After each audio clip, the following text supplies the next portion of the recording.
Airport ઉપર એક સફાઈ કર્મચારી સફાઈ કરી રહ્યો હતો. તેણે જોયું કે એક વૃદ્ધ સ્ત્રી ઘણા સમયથી એક જગ્યાએ બેઠેલા હતા અને તે વારંવાર અંદરની બાજુ જોઈ રહ્યા હતા. તેમને બેઠા બેઠા ઘણા બધા કલાક થઈ ગયા હતા, પણ ના તો તેમને કોઈ લેવા આવ્યું હતું કે ના તેમની સાથે સફાઈ કર્મચારીએ કોઈને જોયા હતા. તે સફાઈ કર્મચારી રાકેશ જ્યારે સવારે પોતાની ડ્યુટી પર આવ્યો ત્યારે એણે તે વૃદ્ધ સ્ત્રીને ત્યાં બેઠેલા જોયા હતા અને હવે તેનો બપોરનો જમવાનો સમય થઈ ગયો હતો, પણ હજી સુધી તે વૃદ્ધ સ્ત્રી ત્યાં જ બેઠા હતા અને સતત ઘરડી આંખોથી એરપોર્ટમાં અંદરની તરફ જોઈ રહ્યા હતા, જાણે કોઈની રાહ જોઈ રહ્યા હોય. તે વૃદ્ધ મહિલાને તે અવસ્થામાં જોઈને રાકેશને તેમના ઉપર દયા આવી ગઈ અને તે તેમની પાસે જઈને બોલ્યો, માજી, તમારે ક્યાં જવું છે અને અહીં તમે કોની રાહ જોઈ રહ્યા છો? શું કોઈ તમને લેવા આવવાનું છે? રાકેશના આ સવાલ પર તે વૃદ્ધ મહિલા બોલી, બેટા, વિજય મારો દીકરો અંદર ગયો છે. ખબર નહીં કેમ તેને આટલો બધો સમય લાગી ગયો.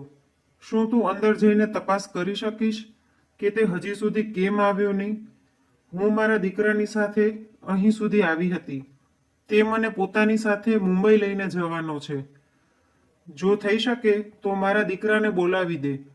તે અંદર ગયો છે. ખબર નહીં કેમ તેને આટલો બધો સમય લાગી ગયો. કદાચ આવતો જ હશે.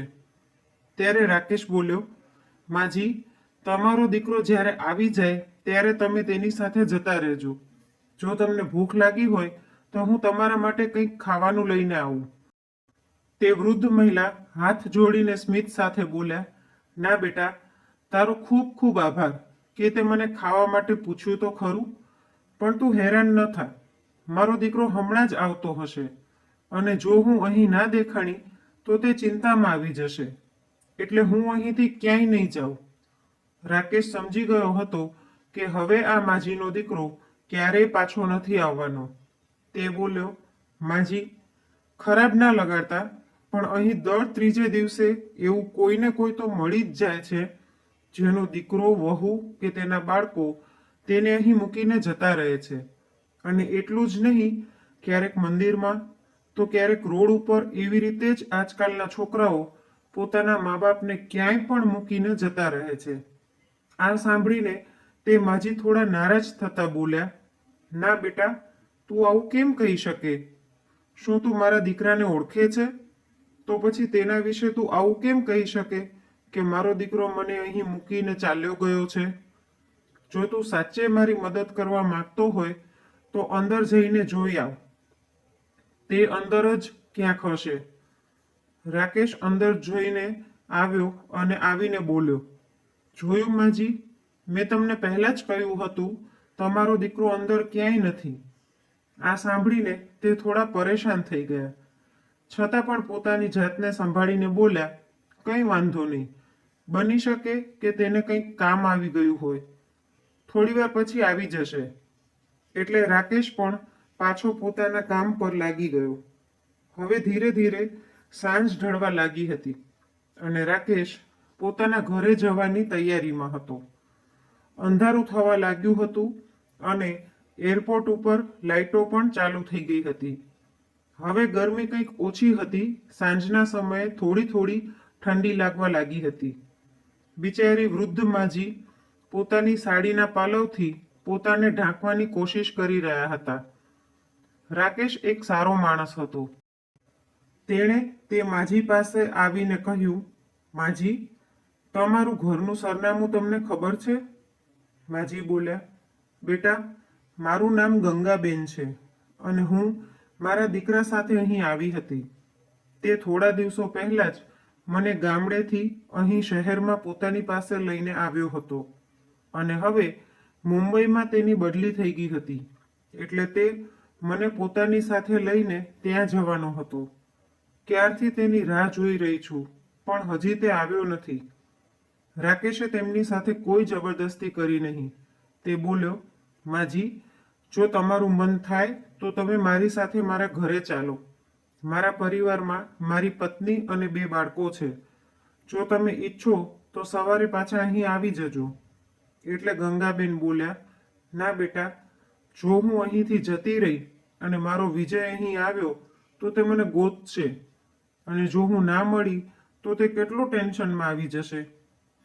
તું જા બેટા, હું અહીં ઠીક છું. રાકેશ ગંગાબેનને સાલ આપતા બોલ્યો, તમે અહીં આરામથી બેસો, હું મારા સહકર્મચારીને કહીને જાઉં છું. જો તમને કોઈ વસ્તુની જરૂરત પડે તો તેને કહી દેજો.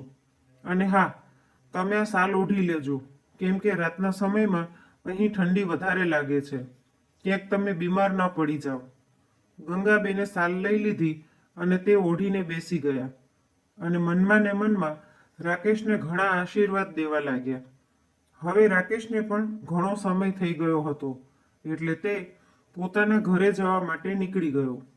અને ઘરે જઈને તેણે પોતાની પત્નીને આજની ઘટના વિશે કહ્યું. બીજી બાજુ ગંગાબેન ભૂખ્યા તરસ્યા બેઠા હતા અને પોતાના દીકરાની રાહ જોઈ રહ્યા હતા. ઠંડીમાં ઠૂંઠવાતા તેમણે આવી રીતે જ આખી રાત વિતાવી દીધી. હવે તેઓ ખૂબ જ ચિંતિત હતા, કેમ કે તે શહેરમાં તેઓ પોતાના દીકરા સિવાય બીજા કોઈને પણ ઓળખતા નહોતા. એક રાકેશ જ હતો જેણે મદદ કરી હતી, પણ હવે તો તે પણ અહીં હતો નહીં. તે બિચારા આખી રાત ઠંડીમાં આમ જ બેઠા રહ્યા. બીજા દિવસે સવારે જ્યારે રાકેશ પાછો પોતાના કામ પર આવ્યો તો તેણે જોયું કે ગંગાબેન હજી સુધી ત્યાં જ બેઠેલા હતા. રાકેશે આવતા વેત સૌથી પહેલા તેમની સાથે વાત કરી અને પૂછ્યું, માજી, હજી સુધી તમારો દીકરો આવ્યો નથી? ના બેટા, ખબર નહીં મારો દીકરો ક્યાં જતો રહ્યો છે, રડતા રડતા ગંગાબેન બોલ્યા. એટલે રાકેશે તેમને પાણી પીવડાવીને શાંત કર્યા અને બોલ્યો, માજી, મેં તમને કીધું નહોતું, પણ મને કાલે જ શંકા થઈ ગઈ હતી.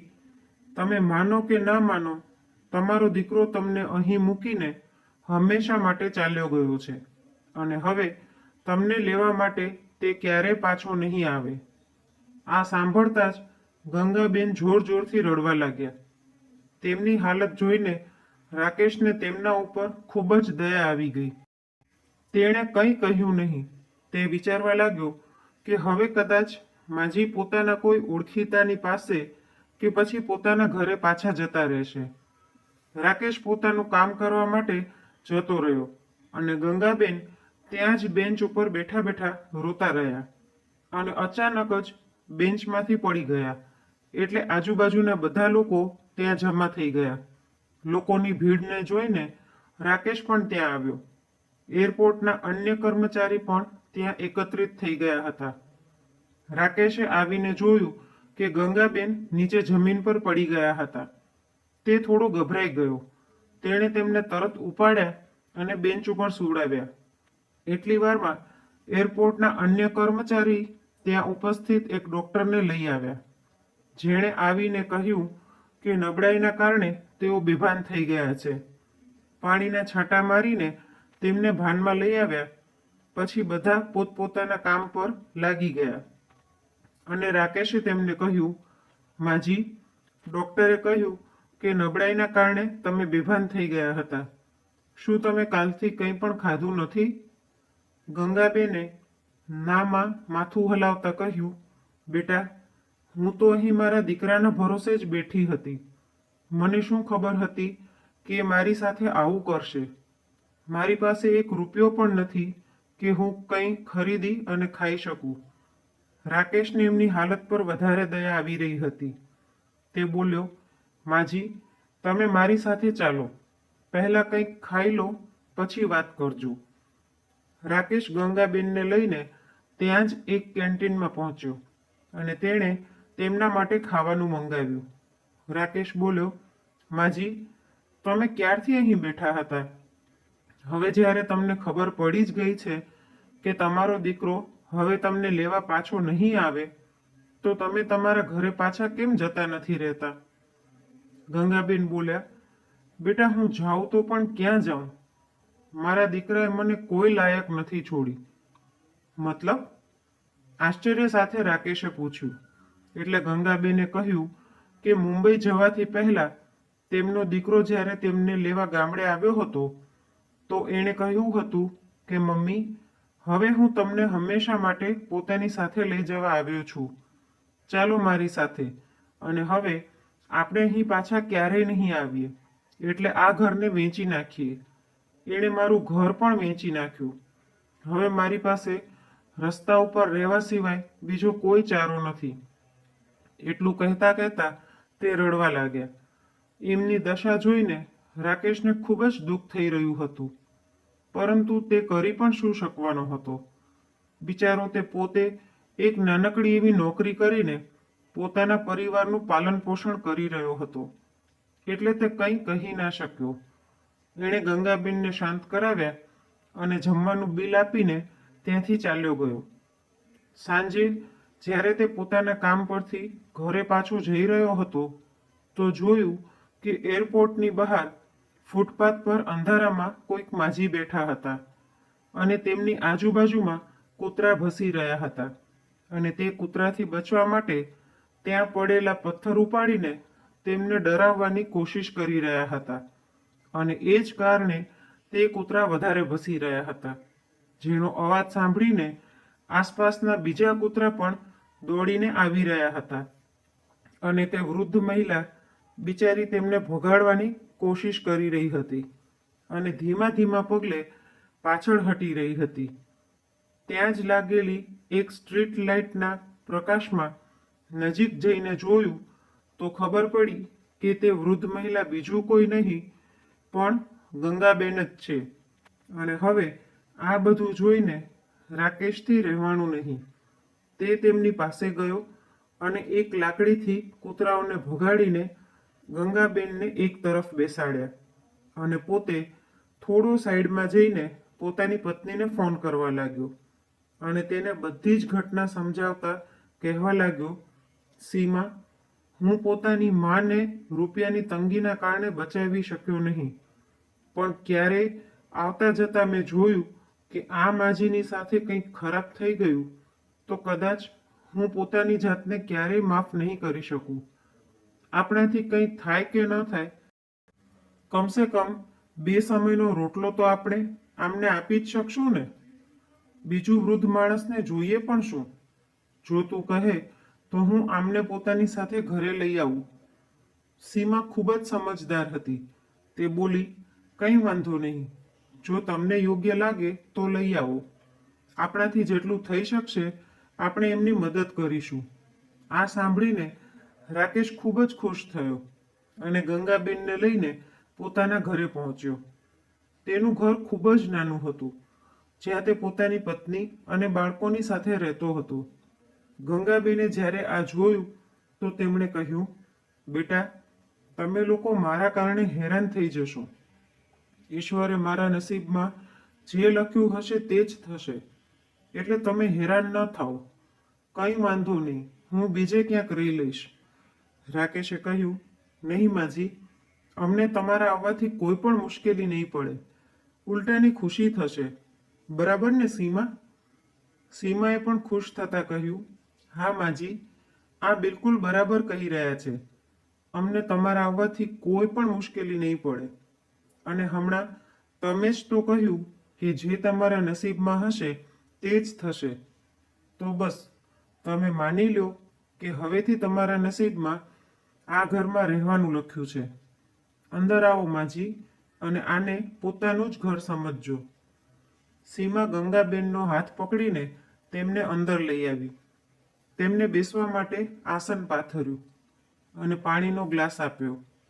ગંગાબેન હજી થોડોક સંકોચ અનુભવી રહ્યા હતા, એટલે સીમાએ કહ્યું, માજી, હું એક અનાથ છું અને મારા સાસુ પણ વહેલા ગુજરી ગયા હતા, એટલે મને માનો પ્રેમ મળ્યો જ નથી.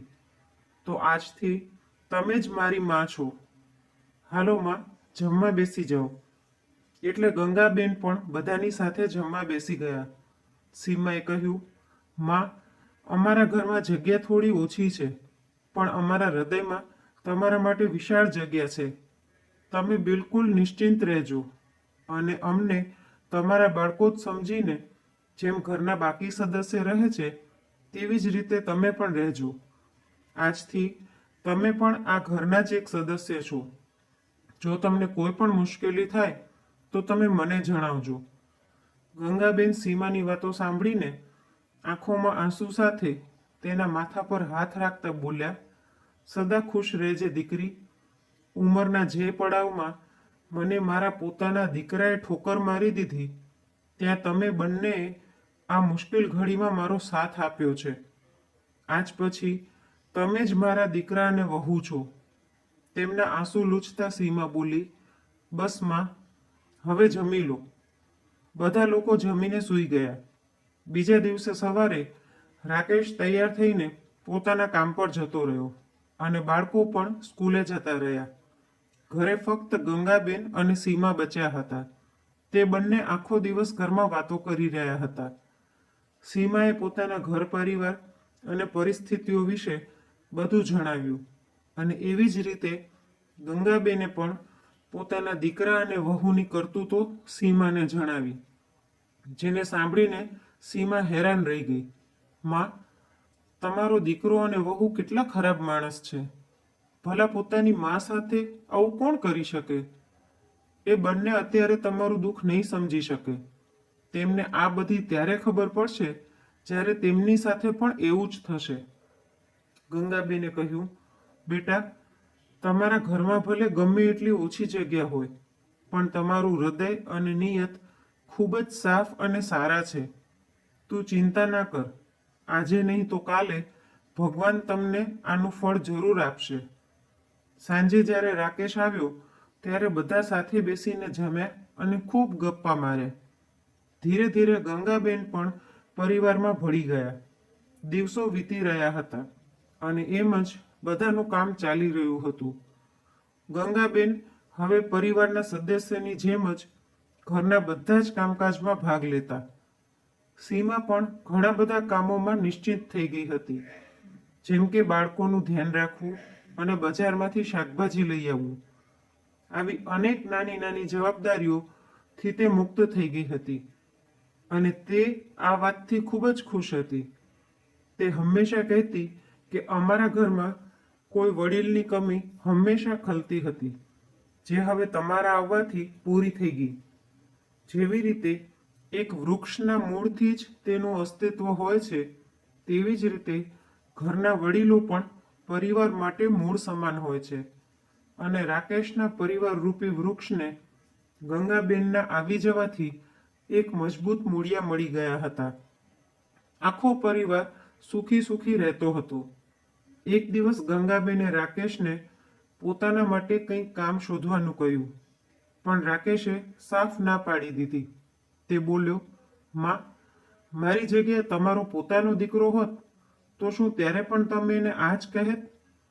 મારે તમારી પાસે કામ કરાવવું પડે, હજી એટલા ખરાબ દિવસો પણ નથી આવ્યા માં. અને જો જરૂર પડશે તો હું અને સીમા બંને છીએ ને. તમે ઘર પર આરામથી રહો, પોતાનું અને બંને બાળકોનું ધ્યાન રાખો. જો મને જરૂરત લાગશે તો હું તમને કહી દઈશ. સીમા પણ ક્યાંક કામ શોધી લેશે, પણ અત્યારે બધું બરાબર ચાલી રહ્યું છે, તો તમે ચિંતા ન કરો. આ બધું સાંભળીને ગંગાબેન બીજું કંઈ કહી ના શક્યા અને ચૂપચાપ બેસી ગયા. આ બધું જોઈને સીમા હસવા લાગી અને બોલી, મેં તો તમને પહેલાં જ કહી દીધું હતું, પણ તમે મારું સાંભળો ક્યાં છો? હવે તો તમારે માનવું જ પડશે. તમારા દીકરાએ પણ કહી દીધું. એમ કહીને સીમા ગંગાબેનની પાસે આવીને એમના ખભા પર હાથ રાખીને બોલી, માં, તમે ખોટા ચિંતા કરી રહ્યા છો. તમે નિશ્ચિંત રહો, બધું થઈ જશે. આટલું કહીને સીમા રસોડામાં જતી રહી અને બધા માટે સ્વાદિષ્ટ નાસ્તો બનાવીને લઈ આવી. નાસ્તો કરીને રાકેશ કામ પર અને બાળકો સ્કૂલ ગયા અને સીમા ઘરના કામોમાં લાગી ગઈ. ત્યારે ગંગાબેને કહ્યું, બેટા, હું શાકભાજી લઈ આવું છું, મને થેલો આપી દે. ગંગાબેન થેલો લઈને શાક ખરીદવા નીકળી ગયા. બજારમાંથી જ્યારે તે શાકભાજી ખરીદીને પાછા આવી રહ્યા હતા ત્યારે હાથમાં નાનકડું માઇક લઈને એક છોકરો લોટરીની ટિકિટ વેચી રહ્યો હતો, જેમાં હરેક ટિકિટ 20 રૂપિયાની હતી અને પ્રથમ ઇનામની રકમ 1 કરોડ રૂપિયા હતી. ખબર નહીં કેમ ગંગાબેનને મનમાં શું થયું કે તેમણે તે ટિકિટ ખરીદી લીધી અને ઘરે જતા રહ્યા. ઘરે જઈને તેમને શાકભાજી સીમાને આપી દીધી. સીમા જ્યારે ઘરના કામમાંથી ફ્રી થઈને બેઠી તો ગંગાબેને તેને તે ટિકિટ આપી અને કહ્યું, બેટા, આને સંભાળીને રાખી દેજે. શું ખબર આપણું નસીબ પણ ખુલી જાય. સીમા બોલી, માં, આ તમે શું લઈ આવ્યા? આ બધું ખોટું હોય છે. મેં આજ સુધી કોઈને લોટરી લાગી હોય એવું જોયું નથી. પણ કંઈ વાંધો નહીં, જો તમારું મન છે તો હું આને રાખી દઉં છું. એમ કહીને સીમાએ લોટરીની ટિકિટ કબાટમાં મૂકી દીધી. હવે ગંગાબેન જ્યારે પણ શાકભાજી લેવા જતા ત્યારે એક ટિકિટ લઈ આવતા અને જ્યારે મહિનાના અંતમાં તે ટિકિટોના વિજેતાની ઘોષણા થવાની હતી ત્યારે તે છોકરાએ ટિકિટ દેતા સમયે કહ્યું કે માજી, તમે ટીવી પર આ ચેનલ ચાલુ કરીને રાખજો. આના ઉપર લોટરીના વિજેતાનું નામ જણાવશે અને પોતાની ટિકિટોને પણ સંભાળીને રાખજો. ટીવી ઉપર જે સરનામું દેખાડે તમારે ટિકિટ લઈને ત્યાં જવું પડશે. જો તમારો નંબર લાગી જાય તો, મતલબ જો તમારી લોટરી લાગી જાય તો.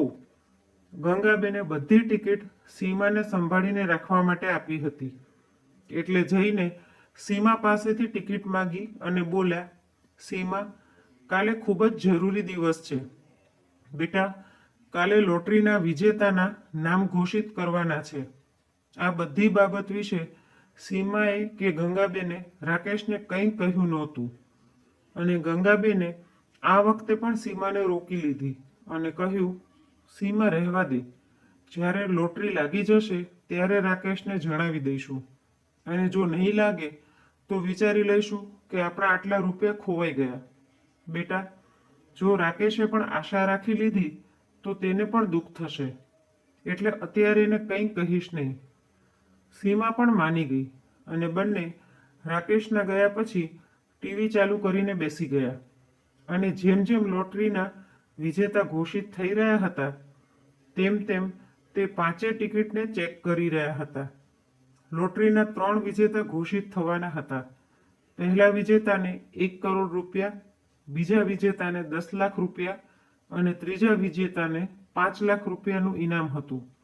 ગંગાબેન અને સીમા બંને હાથ જોડીને બેઠા હતા અને સતત ભગવાનનું નામ લઈ રહ્યા હતા એ આશાથી કે તેમની લોટરી લાગી જાય. ત્રીજા વિજેતાથી નામ જણાવવાનું આરંભ કર્યું. સૌથી પહેલા ત્રીજા વિજેતાના નંબર ઘોષિત કરવામાં આવ્યા. તેના પછી બીજા વિજેતાના પણ. ગંગાબેનની એક પણ ટિકિટમાં તે બંનેમાંથી એક પણ નંબર આવ્યો નહીં. પણ હજી પણ એક તક બાકી હતી અને તે બંને ટીવી પર નજર ટકાવીને બેઠા હતા. જેવા જ પ્રથમ વિજેતા ઘોષિત કર્યા તો તે બંને પોતાના માથા પર હાથ રાખીને બેસી ગયા, કેમ કે તે વિજેતા પણ કોઈ બીજું જ નીકળ્યું. ટિકિટનો નંબર બીજો કંઈક હતો. ગંગાબેન પાસે રહેલી ટિકિટોમાં એકનો પણ નંબર તેનાથી મેળ નહોતો ખાઈ રહ્યો. ગુસ્સામાં આવીને સીમા તે ટિકિટોને ફેંકવા લાગી. ત્યારે જ ટીવી પર ઘોષણા કરવાવાળા એન્કરે કહ્યું, માફ કરી દેજો દર્શકો, પણ અહીં એક નાનકડી ભૂલ થઈ ગઈ છે. અહીં જે પહેલા વિજેતા છે તેમની લોટરીની સંખ્યા વાંચવામાં ભૂલ થઈ ગઈ છે અને હવે તે એન્કરે પ્રથમ વિજેતાની લોટરીના ટિકિટનો નંબર ઘોષિત કર્યો અને જેવો જ સીમા અને ગંગાબેને તે નંબર જોયો તો તેમની આંખો ફાટેલી રહી ગઈ, કેમ કે ગંગાબેન કાલે જે ટિકિટ લઈને આવ્યા હતા તે જ ટિકિટ પ્રથમ વિજેતા હતી. આ જોઈને બંનેની ખુશીનું ઠેકાણું ન રહ્યું અને બંને ખુશીથી નાચવા લાગ્યા. ત્યારે જ અચાનક રાકેશ ઘરે આવી ગયો. તે પોતાના કંઈક જરૂરી કાગળ ઘરે ભૂલી ગયો હતો. તે લેવા માટે પાછો આવ્યો હતો. તેણે પોતાની માં અને પત્નીને આટલા ખુશ જોયા તો તે હસીને બોલ્યો, અરે વાહ, શું વાત છે, આજે તો તમે બંને ખૂબ જ ખુશ છો. શું મળી ગયું તમને બંનેને કે આટલા ખુશ છો? ત્યારે સીમાએ તેને કહ્યું, હવે તમારે આ નાનકડી એવી નોકરી કરવાની જરૂરત નથી. હવે બધું સારું થઈ જશે. ત્યારે રાકેશે તેને કહ્યું, આ તો શું કહી રહી છે સીમા? તું ગાંડી થઈ ગઈ છે કે શું? ગંગાબેન હસીને બોલ્યા, અરે બેટા, જો તું સાંભળીશ ને તો તું પણ ખુશીના કારણે ગાંડો થઈ જઈશ. એટલે રાકેશે પૂછ્યું, આખરે એવું શું થયું છે? હવે કહી પણ દો. ત્યારે ગંગાબેને તેને લોટરીની ટિકિટ દેખાડી અને ટીવી ઉપર જે નંબર દેખાડવામાં આવી રહ્યો હતો તે પણ, જેને જોઈને રાકેશને પણ પોતાના ઉપર વિશ્વાસ થયો નહીં. તે બોલ્યો, સાચે આપણને લોટરી લાગી ગઈ છે માં? ગંગાબેન ખુશ થતા બોલ્યા, હા બેટા, હવે આપણા દુઃખના દિવસો જતા રહ્યા. હવે તો બસ ખુશીઓ જ ખુશીઓ હશે. આજે તું તારા કામથી છુટ્ટી લઈ લે. આપણે આ એડ્રેસ ઉપર જવાનું છે. અહીં ઇનામના રૂપિયા આપણને આપવામાં આવશે.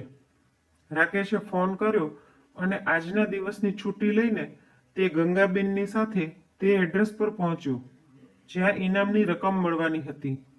અને કેમ કે રકમ મોટી હતી એટલે ટીવી ન્યૂઝ પર દેખાડવામાં આવી રહી હતી. પ્રથમ, દ્વિતીય અને તૃતીય ત્રણેય વિજેતા ત્યાં હાજર હતા, જેમને વારાફરતી ઇનામની રાશિ આપવામાં આવી રહી હતી. ગંગાબેનનો દીકરો મુંબઈમાં રહેતો હતો, પણ ત્યાં પોતાના શહેરના હાલચાલ જાણવા માટે ઓનલાઈન સમાચાર જોતો રહેતો હતો. જેવી તેણે ન્યૂઝ ચેનલ ખોલી તો તેના પર પોતાની માને જોઈને તે ચોંકી ગયો. અને જ્યારે તેને ખબર પડી કે તેની માં 1 કરોડ રૂપિયાની માલકીન બની ગઈ છે તો તે ખૂબ જ ખુશ થયો અને પોતાની માને લૂંટવાના ઈરાદાથી તે પોતાના શહેર આવવા માટે નીકળી પડ્યો. પણ તે ક્યાં જાત? તેને તો પોતાની માનું એડ્રેસ ખબર જ નહોતી. તેણે એરપોર્ટ ઉપર કર્મચારીઓને પૂછ્યું તો રાકેશના ઘર વિશે ખબર પડી અને તે રાકેશના ઘરે પહોંચી ગયો. પણ રાકેશ અને તેનો પરિવાર ત્યાંથી શિફ્ટ થઈ ગયા હતા, કેમ કે હવે તેમની પાસે રૂપિયા આવી ગયા હતા. જ્યારે ગંગાબેનનો દીકરો વિજય ત્યાં પહોંચ્યો તો તેણે જોયું કે ત્યાં તો તાળું લાગેલું છે. પડોશમાં પૂછવા પર ખબર પડી કે રાકેશ અને તેનો પરિવાર એક સારી સોસાયટીમાં રહેવા જતા રહ્યા છે, જ્યાં તેમણે પોતાનું મકાન લઈ લીધું છે. પડોશીઓથી સરનામું પૂછીને વિજય તે સરનામા ઉપર ગયો. ઘર પાસે આવીને તે ગંગાબેનને અવાજ દેવા લાગ્યો, મમ્મી, મમ્મી, તમે ક્યાં છો? જુઓ, તમારો દીકરો આવી ગયો છે તમને મળવા માટે. કેટલા બધા દિવસ થઈ ગયા તમને મળે. હું તો ક્યારનો રાહ જોઈ રહ્યો હતો તમને મળવા માટે. તેનો અવાજ સાંભળીને ગંગાબેન બહાર આવ્યા. ગંગાબેનને જોઈને વિજય તેમને ગળે મળવા આગળ વધ્યો તો ગંગાબેને તેને ધક્કો આપીને દૂર કરી દીધો અને રાકેશને અવાજ દીધો. રાકેશ પોતાના રૂમમાંથી દોડતો બહાર આવ્યો. શું થયું માં? તમે કેમ રાડ પાડી રહ્યા છો? તમે ઠીક તો છો ને? ત્યારે ગંગાબેને વિજય તરફ આંગળી ચીંધીને કહ્યું, રાકેશ, આ નાલાયકને આ ઘરમાંથી બહાર કાઢ. મારે આનું મોઢું પણ નથી જોવું. રાકેશ કંઈ સમજી શક્યો નહીં. ત્યારે વિજય ફરી મમ્મી મમ્મી કરતો ગંગાબેનના પગમાં પડી ગયો. ત્યારે રાકેશ સમજ્યો કે આ ગંગાબેનનો દીકરો છે. રાકેશ તેને ઊભો કરતા બોલ્યો, તો તું છે એ નાલાયક દીકરો જેણે પોતાની માને રઝળતી મૂકી દીધી હતી એરપોર્ટ ઉપર, જેણે એ પણ ન વિચાર્યું કે તે ક્યાં રહેશે, શું કરશે, પોતાનું જીવન કેવી રીતે જીવશે, જેને તે જીવતે જીવતા મરેલા સમજી લીધા. આજે તેમાં યાદ આવી ગઈ તને? તારા જેવા હરામીઓને તો હું ખૂબ જ સારી રીતે ઓળખું છું અને તું અહીં કયા ઈરાદે આવ્યો છે હું તે પણ જાણું છું. નીકળી જા અહીંથી, નહીતર તને મારી નાખીશ, રાકેશે ધક્કો આપતા કહ્યું. એટલે વિજય પોતાના હાથની નસ પર ચાકુ રાખતા બોલ્યો, મમ્મી, જો તમે મને માફ ન કરો તો હું પોતાનો જીવ લઈ લઈશ. તેને આવી રીતે જોઈને ગંગાબેન બોલ્યા, તારા જેવો સ્વાર્થી ક્યારે પણ પોતાનો જીવ ન લઈ શકે, ફક્ત બીજાનો જ જીવ લઈ શકે. હું સારી રીતે ઓળખું છું કે તું આ બધું નાટક શું કામે કરી રહ્યો છે. ત્યારે વિજયે પોતાના ગળા પર ચાકુ રાખીને કહ્યું, મમ્મી, હું તમારો જ દીકરો છું અને હવે તમારી સાથે જ રહીશ, અને જો તમે આ વાત નહીં માનો તો હું પોતાને મારીને તમને બધાને પોતાની હત્યામાં ફસાવી દઈશ. મને પણ પોતાની સાથે રાખી લો, અથવા તો મને ઇનામ નાતે રૂપિયા આપી દો. હું અહીંથી જતો રહીશ. રાકેશે જેવો તેને ધક્કો દેવા માટે હાથ આગળ વધાર્યો, એવો જ તેણે રાકેશને ખેંચીને તેના ગળા પર ચાકુ રાખી દીધું અને ગંગાબેનને ધમકી આપવા લાગ્યો, જો તમે મને ઇનામના રૂપિયા ન આપ્યા તો હું આને મારી નાખીશ. ગંગાબેન રાકેશનો જીવ જોખમમાં જોઈને ગભરાઈ ગયા અને બોલ્યા, ના ના, મારા દીકરાને કંઈ ન કરજે. જેટલી પણ રકમ બચી છે હું તને આપવા માટે તૈયાર છું. ઉપર ઊભેલી સીમા આ બધું જોઈ રહી હતી, જેના પર વિજયનું બિલકુલ પણ ધ્યાન હતું નહીં. સીમાએ તરત જ પોલીસને ફોન કર્યો અને બધી ઘટનાની જાણકારી આપી. ગંગાબેને રાકેશનો જીવ બચાવવા માટે સીમાને અવાજ દીધો અને કહ્યું, બેટા, ઘરમાં જેટલા પણ રૂપિયા અને દાગીના છે બધા થેલામાં ભરીને લઈ આવ. મને મારા દીકરાના જીવથી વધારે વહાલું કંઈ જ નથી. ત્યારે આ બધું જોઈને વિજય પોતાના ચહેરા પર શૈતાની મુસ્કુરાહટ લઈને બોલ્યો, અરે વાહ, ખૂબ જ પ્રેમ છે મા દીકરામાં. પોતાના સગા દીકરાથી આટલી નફરત અને આ પારકાથી આટલો બધો પ્રેમ. ત્યારે ગંગાબેન બોલ્યા, બધું તારા કર્મોના કારણે છે. જરૂરી નથી કે પોતાનું લોહી છે તો તે જ સગો હોય, તે જ તમારું ધ્યાન રાખશે. તે તો મને મરવા માટે છોડી દીધી હતી. તે વખતે મારો આ જ દીકરો હતો જેણે મારો સાથ દીધો હતો. ભલા આજે હું આને અહીં મરવા માટે કેવી રીતે છોડી શકું? વિજય આ બધી વાતોમાં લાગ્યો હતો અને સીમાએ પોલીસને ફોન કરી દીધો હતો, એટલે ત્યાં સુધીમાં પોલીસ આવી ગઈ. પોલીસ કર્મચારીઓ ધીરે ધીરે અંદર આવ્યા, જેથી વિજયને અંદાજો ન આવ્યો કે ક્યારે તેના પાછળ પોલીસ ઇન્સ્પેક્ટરે બંદૂક રાખી દીધી. અને ત્યારે એક કોન્સ્ટેબલે આવીને તેના હાથમાંથી ચાકુ લઈ લીધું અને વિજયને પકડીને પોલીસ લઈ ગઈ અને તેને જેલમાં નાખી દીધો. પુરાવાનો કોઈ અભાવ હતો નહીં, કેમ કે પોલીસે તેને રંગે હાથ પકડી લીધો હતો, કોઈકનો જીવ લેવાની કોશિશ કરતા, જેના કારણે તેને સજા થઈ ગઈ અને ગંગાબેન પોતાના દીકરા રાકેશ અને વહુ સીમા સાથે ખુશી ખુશી રહેવા લાગ્યા. હવે તેઓ પોતાનું જીવન ખૂબ જ સુખી સુખી વ્યતીત કરી રહ્યા હતા. કદાચ તે રાકેશ અને સીમાના કર્મોનું ફળ હતું જે તેમને મળ્યું. તેમણે એક નિસહાયની મદદ કરી એટલે ભગવાને તેમને ફળ સ્વરૂપે આટલી મોટી ભેટ આપી હતી. દોસ્તો, જરૂરી નથી કે તમારું પોતાનું લોહી હોય, ફક્ત તે જ તમારી સેવા કરી શકે કે તમારું ધ્યાન રાખી શકે. ઘણી વખત પારકા સંબંધો એટલા ગાઢ થઈ જાય છે જેટલા તમારા પોતાના સગા સંબંધો પણ નથી થઈ શકતા. લોહીનો સંબંધ જ બધું નથી હોતો. જ્યાં સુધી માણસના મનમાં બીજા વ્યક્તિ માટે પ્રેમ ભાવના ન હોય ત્યાં સુધી. સ્વાર્થી વ્યક્તિ કોઈનો સગો નથી હોતો, ભલે પછી તે તેના પોતાના જ કેમ ન હોય. તો મિત્રો, આજની વાર્તા કેવી લાગી તે કોમેન્ટ બોક્સમાં જરૂરથી જણાવજો. અને જો વાર્તા ગમી હોય તો લાઈક કરીને વધુમાં વધુ શેર પણ કરજો. અને આવી જ અવનવી વાર્તા સાંભળવા માટે ચેનલને સબસ્ક્રાઈબ જરૂરથી કરજો.